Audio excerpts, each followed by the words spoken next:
On the field, the Jacksonville Jaguars have enjoyed high-flying success this season. But off the gridiron, new federal charges accuse one of the team's former employees of astronomical theft to the tune of $22 million. The Justice Department laying out how Amit Patel, a Jaguars employee from 2018 to 2023, used an elaborate scheme involving virtual corporate credit cards to steal all that money and allegedly spent it on lavish items, including a Florida condo, a new Tesla Model 3, a country club membership, a $95,000 watch, and online gambling websites. Kalen Collar with The Athletic broke the story.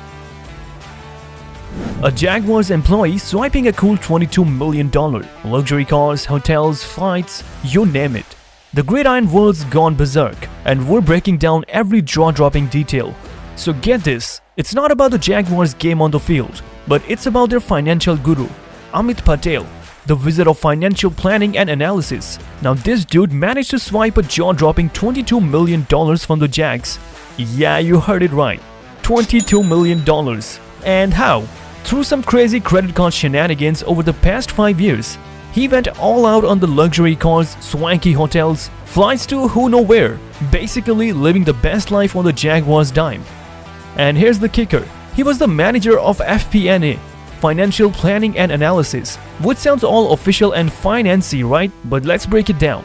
This guy was the maestro of money matters for the Jags. But instead of planning the team's financial success, he was secretly planning his own world tour on their bucks. Now, I know what you're thinking. How did this genius pull off such a heist? Well, it turns out he was running this whole credit card circus for 3 whole years without anyone catching on. I mean, where was the accounting team?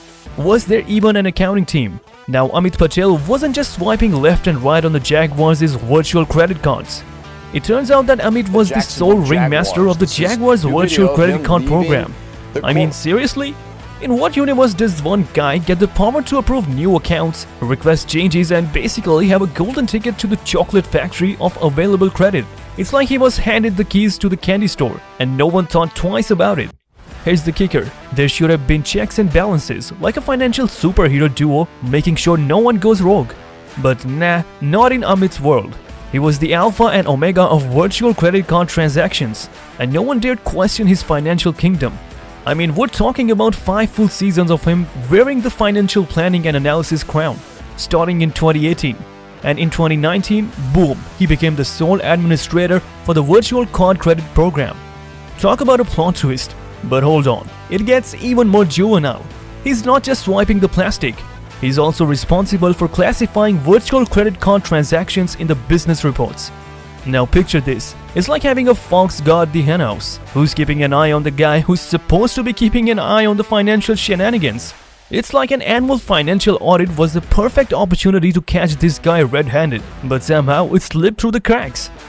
So as we unveil this, we're left wondering, where were the finance guys, the checks and balances, the safety nets? Maybe Mark Lamping, the CFO, or even the CEO should have been on this credit card party.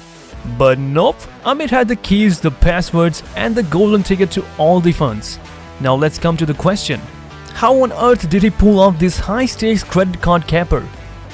Picture this, the dude's got a $2,000 airfare on the books. And usually in any sane organization, someone's raising an eyebrow going, wait a minute, let's see the receipts for this jet-setting adventure.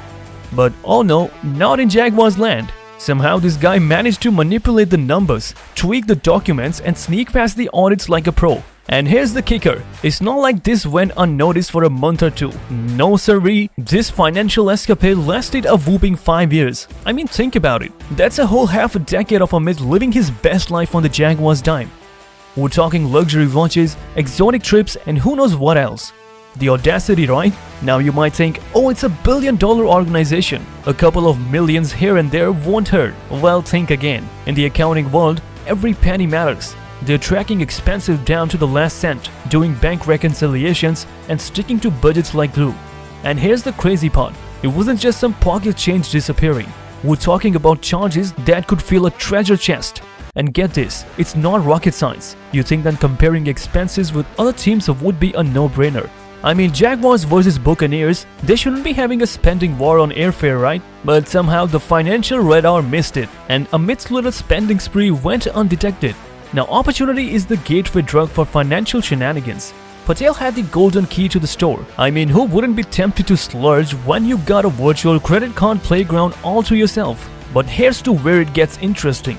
See, folks usually need a justification for this mischief. Like, oh, I deserve this $95,000 watch because I worked so hard. And for 5 whole seasons, Amir was probably telling himself one heck of a story to make sense of his high-flying lifestyle on the Jags dime. Now, the grand finale, collusion. Collusion means more than one person is in on the scheme, and they're tag-teaming their way past all the financial controls. And let me tell you, detecting collusion is like finding a needle in a haystack because it involves a synchronized dance of deception. But why is this important? Well, rewind a couple of decades, and we're in the era of Enron, WorldCom, and Bernie Madoff, where financial fraud wasn't just millions, it was billions and billions. The accounting industry had to level up, evolve, and tighten those financial screws.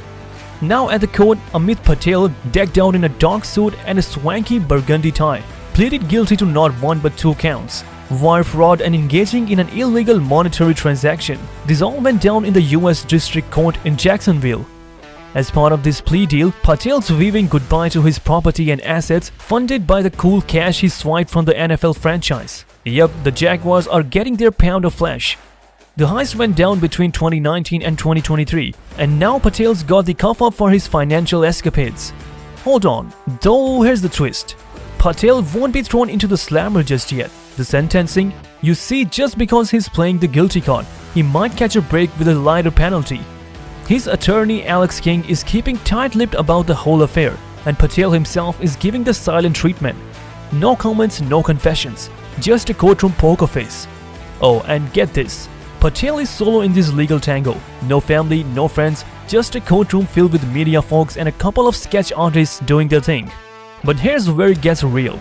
Patel's out on a $10,000 signature bond, handed over his passport, and is on the strict no-contact orders with employees of the victim. He's basically grounded in the Middle District of Florida until his sentencing. Looks like he won't be jet-setting off anywhere soon.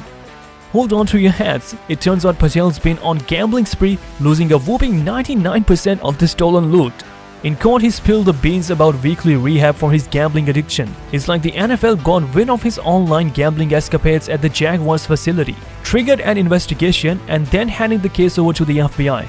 Anyway, in the end, Patel's facing the music with a wire fraud charge, a hefty 20 years in the slammer, plus a max fine of $250,000 or double the gross gain or loss from his financial escapades. But wait, there's more. The illegal monetary transaction charge isn't taking it easy either, slapping Patel with a potential 10-year prison sentence and another max fine of $250,000. Yep, he's not going anywhere soon. Now, what do you guys think? Do drop your views in the comment section below, and we'll meet again in the next episode.